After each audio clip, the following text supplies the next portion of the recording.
Alex Jansen stepped into the alien laboratory on Zarvis 5, his boots clinking on the metallic floor. The lab buzzed with activity. Exorlian scientists, with their elongated limbs and iridescent scales, moved between towering machines that hummed and flashed with advanced technology. Alex took a deep breath, feeling the weight of both excitement and apprehension settle in his chest. "Welcome to Zarvis 5, said Dr. Zark, the head scientist, his voice a blend of curiosity and skepticism. His eyes, a vibrant green, studied Alex intently. "I am Dr. Zark. I understand you are here to improve our lab's efficiency?" Alex nodded, extending his hand. "Yes, sir. I'm Alex Jansen, an engineer specializing in organizational systems."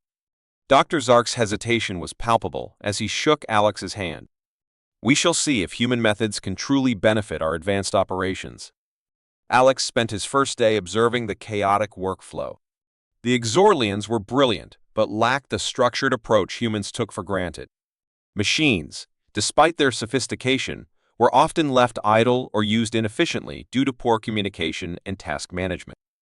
"How do you manage without a clear system?" Alex asked Farah, a young Zorlian technician who had shown a keen interest in his presence. Farah shrugged, her scales catching the light.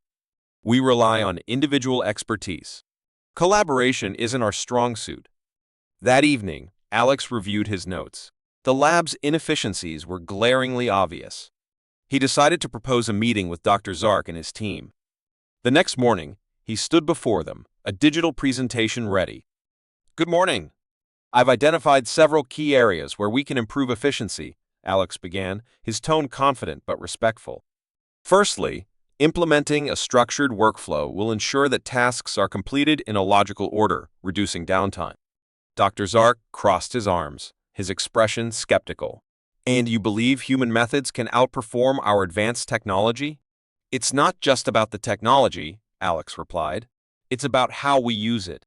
For example, assigning specific roles and responsibilities can streamline processes and prevent overlap." As Alex detailed his proposals, he noticed a mix of reactions. Some scientists, like Dr. Zark, remained unconvinced. Others, including Farah, seemed intrigued. After the meeting, Dr. Zark approached Alex. "You propose significant changes. Our ways have worked for centuries." "Respectfully, sir, there's always room for improvement," Alex said. "Give me a chance to prove it." Dr. Zark sighed, then nodded. "Very well. You have 1 week to demonstrate your methods on a small project. If you succeed, we will consider broader implementation." Alex immediately set to work. He chose a project involving the synthesis of a new energy compound. He organized the team into specific roles: researchers, synthesizers, and quality controllers. Each member knew their task and the sequence of operations. Throughout the week, Alex monitored progress closely. He held brief, regular meetings to address issues and ensure everyone was aligned. By the end of the week, the results were promising. The project was completed ahead of schedule with improved accuracy and reduced waste. On the 7th day, Alex presented the results to Dr. Zark and his team. "As you can see, by organizing our efforts and improving communication, we've increased efficiency by 40% on this project alone."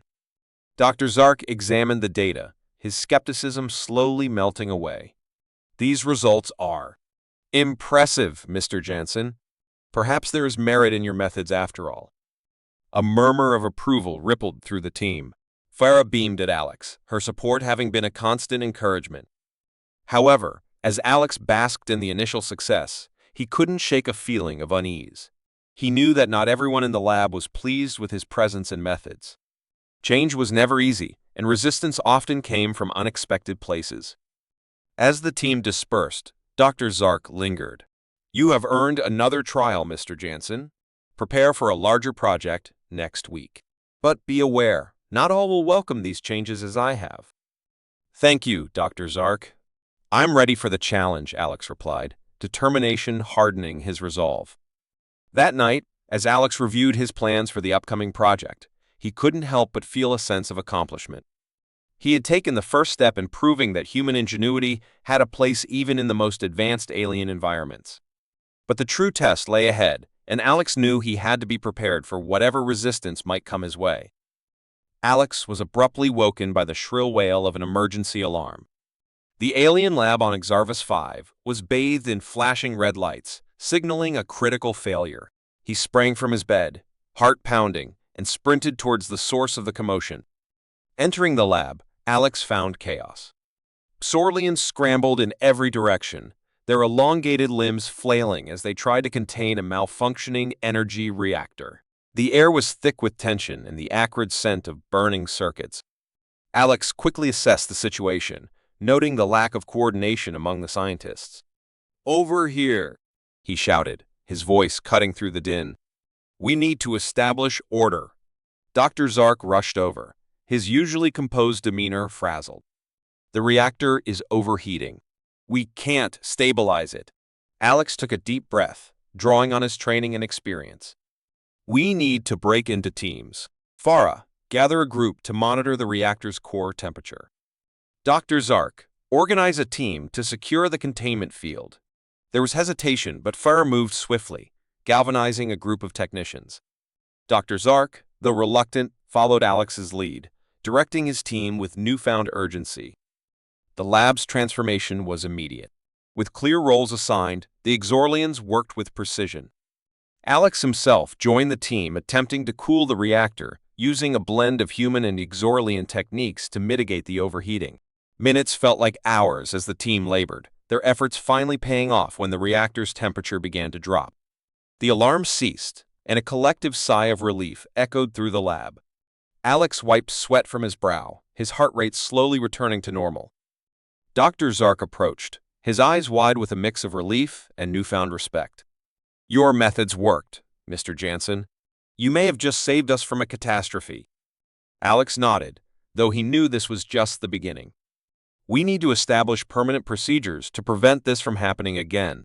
Regular drills and clear communication channels are essential." As the team dispersed to clean up and regroup, Alex and Farah stayed behind to review the incident. "What caused the reactor to overheat in the first place?" Alex asked, peering at the control panel. Farah's expression darkened. "There was a malfunction in the cooling system, but it seems deliberate."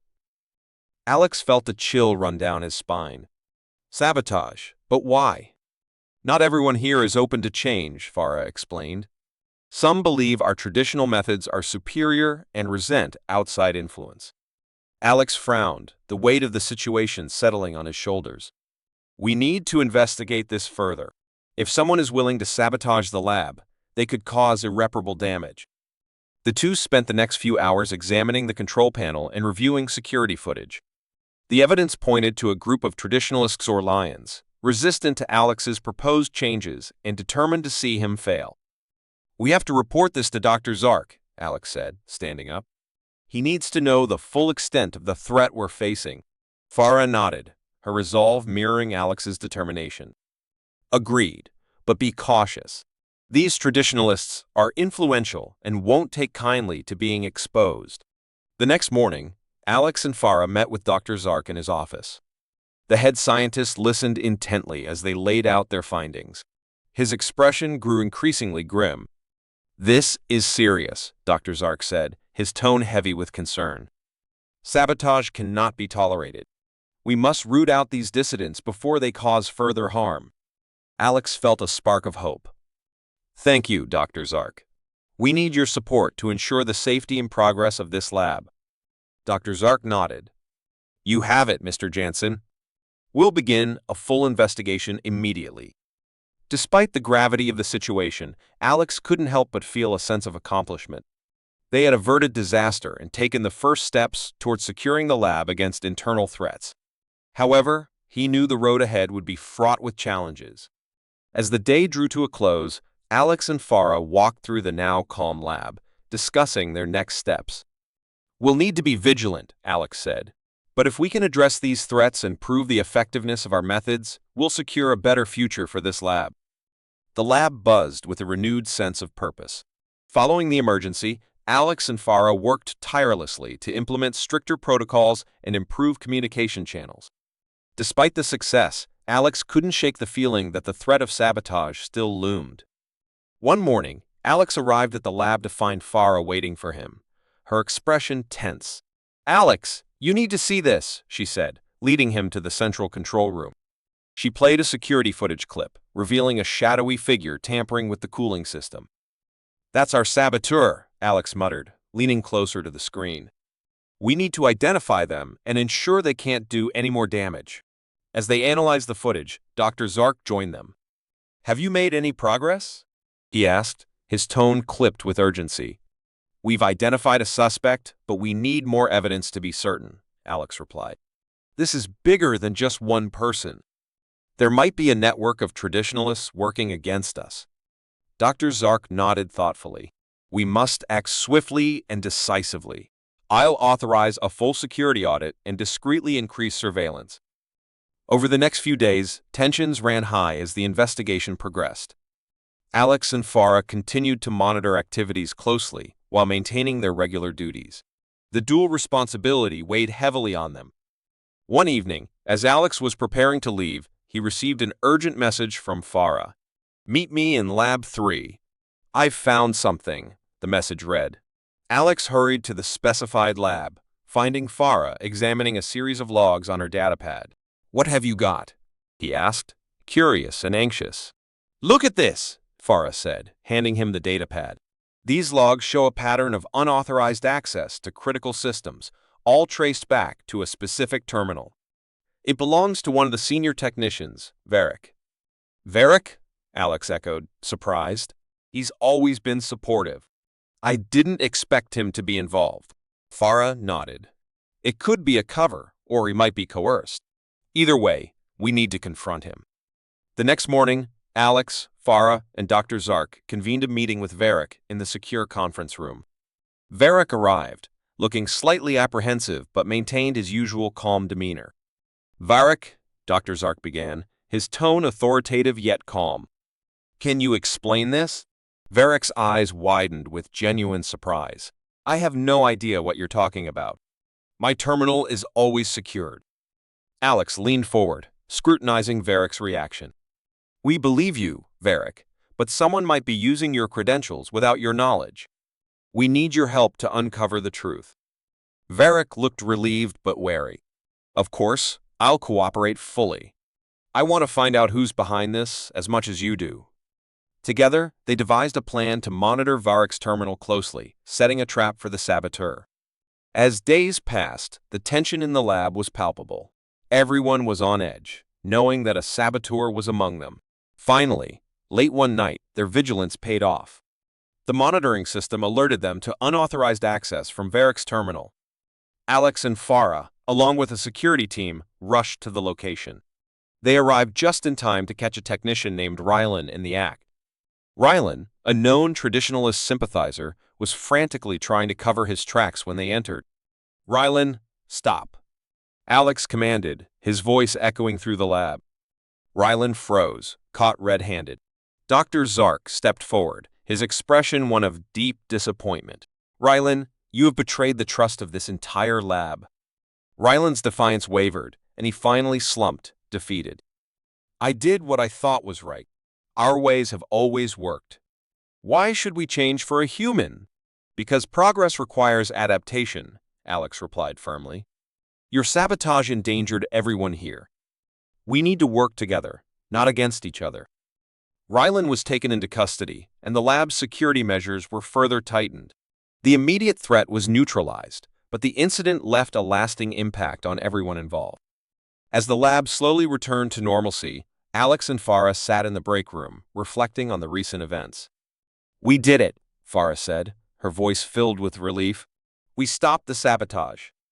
Alex nodded, though his thoughts were already on the future. "Yes, but we need to remain vigilant. Change is never easy, and there will always be those who resist." The lab on Zarvis 5 hummed with renewed vigor. The recent sabotage had shaken everyone, but it also forged a stronger sense of unity among the scientists. Alex and Farah had worked tirelessly to restore order, and their efforts were beginning to pay off. "Good morning, Alex," Farah greeted, her voice bright with determination. "We have a lot to do today. Dr. Zark has approved the implementation of your efficiency protocols across all departments." Alex nodded, feeling a surge of pride. Let's get to it. We need to ensure everything runs smoothly. As they moved through the lab, Alex couldn't help but notice the improved atmosphere. The Exorlians were more organized, their movements precise and coordinated. The chaos of the past seemed like a distant memory. Their first stop was the Energy Synthesis Division, where Alex had initially demonstrated his methods. The team, now more disciplined, greeted him with nods of respect. "How are things here?" Alex asked. "Much better," replied one of the technicians. "Your protocols have streamlined our processes. We're completing tasks faster and with fewer errors." Farah beamed. "That's great to hear. Keep up the good work." Their next destination was the Research and Development Wing. As they approached, Alex noticed Dr. Zark deep in discussion with a group of scientists. "Dr. Zark," Alex called out, "how's the implementation going on your end?" Dr. Zark turned, a rare smile on his face. "Remarkably well, Mr. Jansen. Your methods are proving to be quite effective. We've seen a 20% increase in productivity in just the first week." Alex's heart swelled with satisfaction. "That's fantastic news. Let's keep pushing forward." The day progressed with Alex and Farah making rounds, addressing any issues that arose and offering support. The transformation in the lab was evident. Efficiency had increased significantly, and the team seemed more cohesive. As they took a brief break, Alex turned to Farah. "I couldn't have done this without you, Farah. Your support has been invaluable." Farah smiled warmly. "We're a team, Alex. I'm just glad we could make a difference together." Just as they were about to resume their work, an urgent message flashed on Alex's datapad. It was from Dr. Zark, summoning them to the main control room immediately. "Let's go," Alex said, his sense of foreboding returning. When they arrived, the atmosphere was tense. Dr. Zark stood by the central console, his expression grave. "We have a situation," he announced. "There has been a breach in our security protocols." Alex felt a chill run down his spine.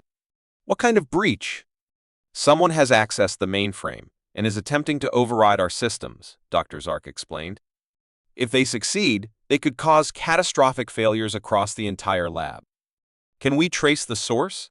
Farah asked, her voice steady despite the tension. "We're working on it," Dr. Zark replied. "But we need to act fast.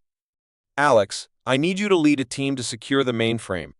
Farah, coordinate with security to lock down the lab." Alex nodded, his mind racing. "Let's move." As they rushed to the mainframe, Alex's thoughts were a whirlwind of possibilities. Who could be behind this new threat? Hadn't they dealt with the saboteurs already? Reaching the mainframe room, Alex quickly assessed the situation. The security team was already there, working to contain the breach. Alex joined them, his fingers flying over the console as he attempted to counter the intrusion. Minutes felt like hours as they worked, the pressure mounting with each passing second. Finally, Alex managed to isolate the source of the breach and shut it down. The room erupted in relieved cheers, but Alex knew their work wasn't over. "Good job, everyone," he said, his voice steady. "But we need to find out who did this and ensure it doesn't happen again." Back in the control room, Dr. Zark was already reviewing the security footage. "We've identified the culprit," he announced grimly. "It was one of our own, another traditionalist sympathizer." "How did they get past our security measures?" Farah asked, incredulous. Dr. Zark sighed. "They had inside help. We'll need to conduct a thorough investigation to root out any remaining conspirators." As the team worked to secure the lab and prevent future breaches, Alex couldn't help but feel a sense of accomplishment. They had faced yet another challenge and emerged stronger.